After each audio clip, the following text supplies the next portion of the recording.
Last month, the Ministry of Works and Transport issued a 20-day directive to crack down all old and poorly maintained taxis blamed for endangering commuters. Under the directive, the State Minister for Works, Fred Byamukama, stated that authorities begin removing taxis that are not roadworthy from the streets starting April 8th. The move is aimed at protecting passengers as well as reducing the rising number of road accidents linked to unsafe vehicles.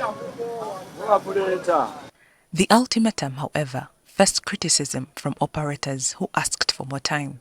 Today, the Uganda Taxi Operators Federation has given an extension up to June when all vehicles in poor condition are expected to be off the road.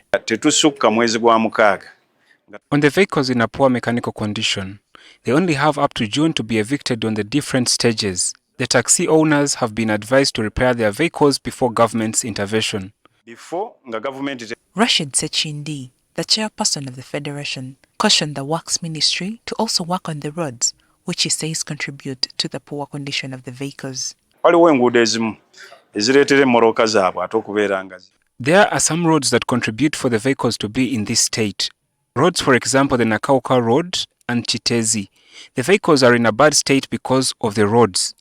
Sechindi noted that during the concluded Chankwanzi retreat for the National Resistance Movement, resolutions included the use of buses and Toyota Hiace vehicles at all stages to reduce the number of vehicles in poor mechanical condition. We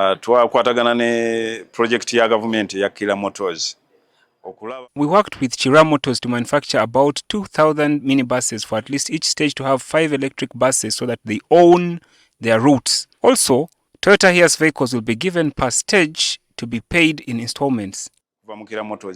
He also called on the government to reduce the rising cost of fuel, which he said has limited people who use this means of transport. Currently,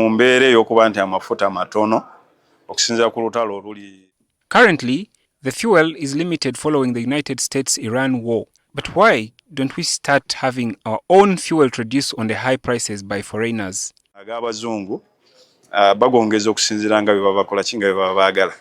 On the issue of cleanliness at different stages, Sechindi urged taxi operators to be mindful of the condition of their vehicles in order to improve the dignity of their services.